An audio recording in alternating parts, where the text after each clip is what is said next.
Hey, my friends, we're just going to step out the door here into another room on the other side. My wife is in there with a bunch of other ladies, including my mother-in-law, and they are at a knitting guild Christmas party. And I just want to make sure that she's busy in there so we can come back in here and finish this video so that I don't get in trouble. You understand what I'm saying? So just kind of follow me. Let's everybody be really quiet so that I don't give her away.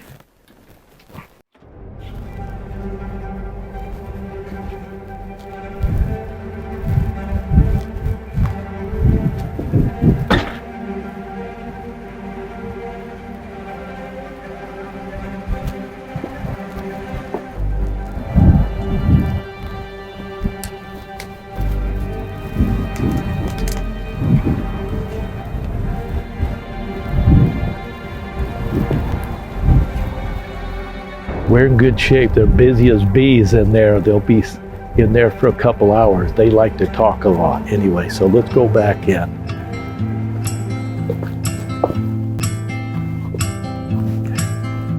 That's good. Now we'll just start. I'll just pick up down there.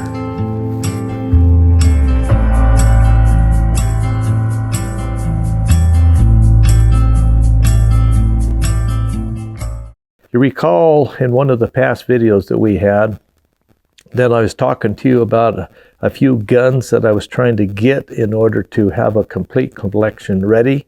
I actually have just done that. Just a few weeks ago, my son brought in a couple guns from his gun store and put them in the museum, and how happy I am to have them. Now, for some of you old timers who have been around guns and shooting and things like this for quite some time, you'll probably remember back in the early 1960s, 1961 through about 1963, there was quite a craze going on throughout the United States for pistol shooting, especially pistols that were used for hunting and target practice. And some of those pistols had some variations of cartridges that some of them were pretty good and some of them were pretty poor, but nevertheless, it was the things that people were really interested in. And so there were three pistols that really came to mind during that time, and you probably remember some of those names and some of the calibers that they had on those guns. And I'm going to just show them to you just briefly, and then we'll talk about it individually so that you can kind of understand what I know about them and the things that I have seen. Now keep in mind that my wife kind of knows about these guns and kind of doesn't. And so it would be better if she didn't know by a telephone call. If you get my drift, that would help me out a lot, and that'll help me get some more guns too. Now let's talk about the 256 Hawkeye again. The 256 Hawkeye is actually a single shot pistol. It's in a revolver frame, but if you look at the pistol from the side view, you can see that it doesn't have the revolver. It's a single shot. You press the button on this side, the block swings out, and when it swings out, it enables you to take a cartridge and put a cartridge in it this way. Push it in the barrel, and once it's in the barrel, then you close the frame and it's locked and ready to go. I believe that the reason they did this is that the 256 Hawkeye in its rifle form, because the 256 had two loads, one for rifle and one for pistol. The 256 in its rifle form had too much power for a revolver, and so they had to put it in a block that rotated so that it had enough strength to handle the pressure. It was a great pistol. The trouble is that it had a lot of pressure, and you had to be careful on how you loaded it. Now, on this particular pistol, you'll notice right here, it's got two screws that are little screws that are just plugs that you take out, and then you screw in the two screws that you would have for studs, like with this scope here for the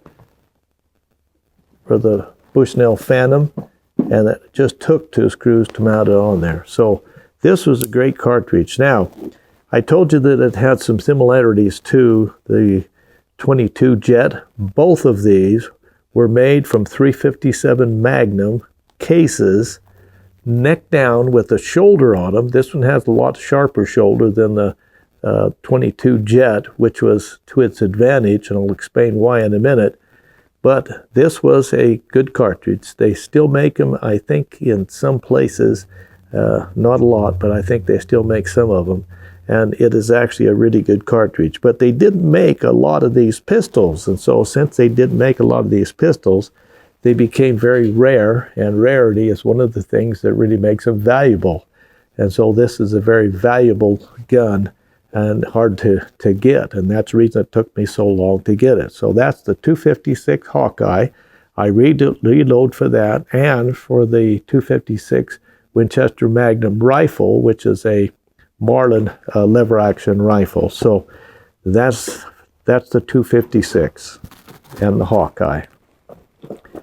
Next, let's switch over to the 22 Jet. Now the 22 Jet obviously still has the scope on it that is the Bushnell Phantom scope. This one here, in fact, is a revolver, and so it has the revolver cylinder in it. And this cylinder takes a cartridge that looks like this.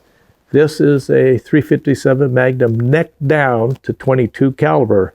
And if you look at it, you can see it has a real long tapering shoulder, which is not a great advantage to this pistol. And so this would account to why they had so many problems.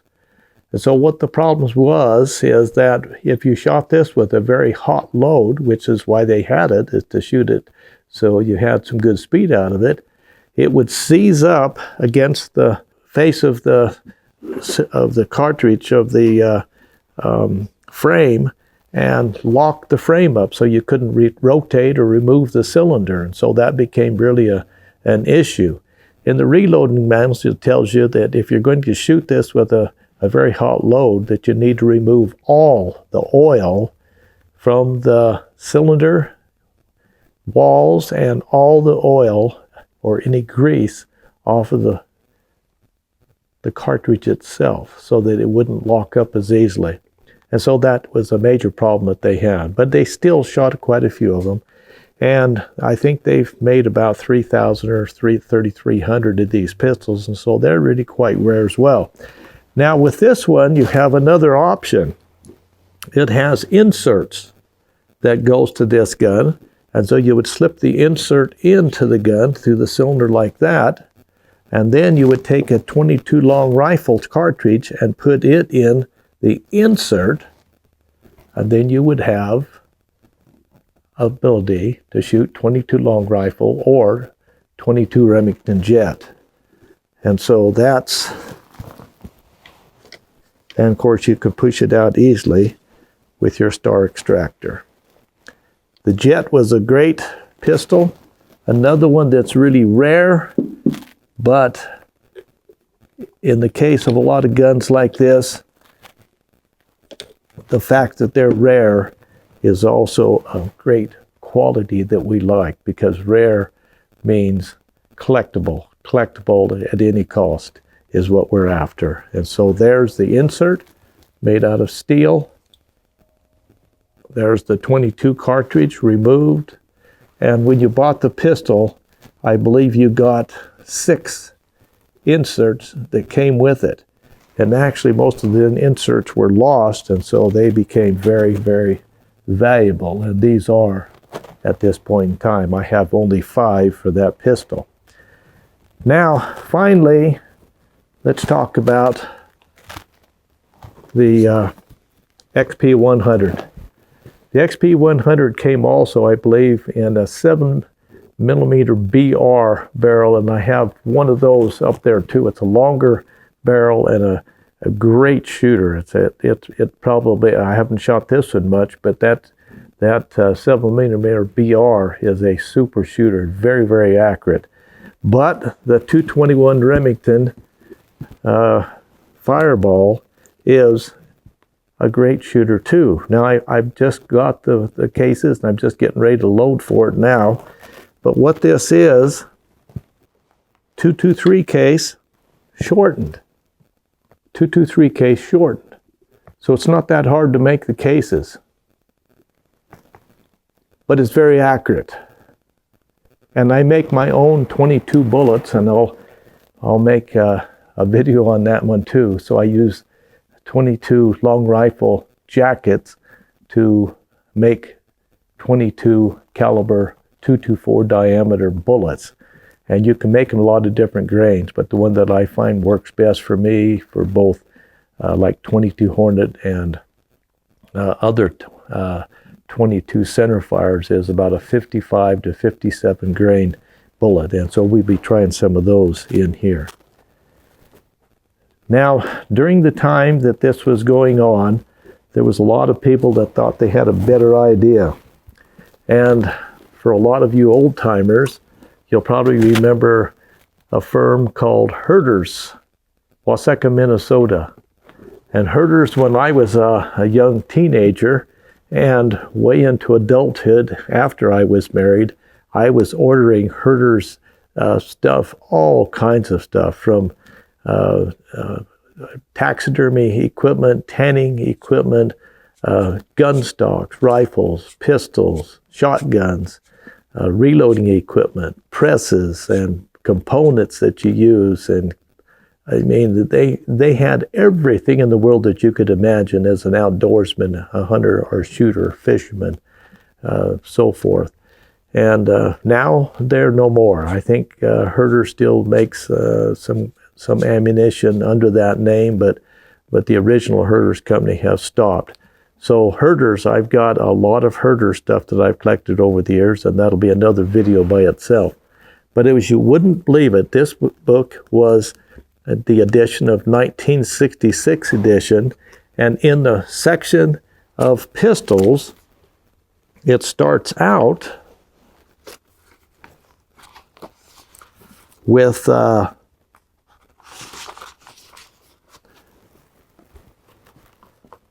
the pistol section. Okay? The very first pistol that they talk about, just to let you know how important those pistols were at that time, was the 22 Remington Jet. Isn't that awesome? The very second one in that section on pistols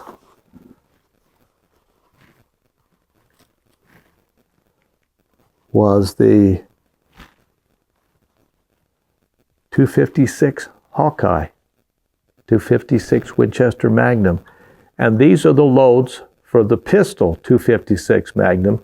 In the rifle section, there's loads for the 256 Magnum for the rifle. And they are different. And you need to recognize they're different because they take a totally different powder load that you do not want to shoot in there.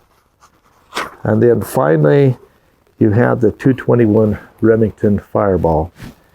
And so these were special guns to me in the 1960s when I was growing up just on nickels and dimes. And these guns were hundreds of dollars, maybe not hundreds in those days. They were at least $100, which might have been $1,000 today. And I just dreamed of having one of these. And I finally was able to get the 221 Remington Fireball and the XP100 pistol. And I've had that for several years. But then everything stopped. I hadn't even seen a 256 Hawkeye. And I only read about the 220 or the 22 Remington Jet. And finally, everything started to come together, and I got the Jet. And with a scope, I had another friend that had some inserts, and so I got some inserts. And then just recently, my son, who's got the gun store here in Elko, got the 256 Hawkeye, the Hawkeye pistol, and gifted it to me. Pretty good son, huh? And so how lucky I am to have it. And these three then make a display, because this goes back into the very first part of the 1960s when pistols were king for a while. And now they have the Thompson Center Contender and some of those others that are just fantastic pistols that actually probably shoot better than these. But during that time, they didn't. This was the target pistols of the day, the hunting pistols for varmints and squirrels and things like that of the day. And they're no more made, but they are still very valuable and very collectible. And so there you go. That's the guns of the day for the Williams Family Museum. Thanks for coming with us.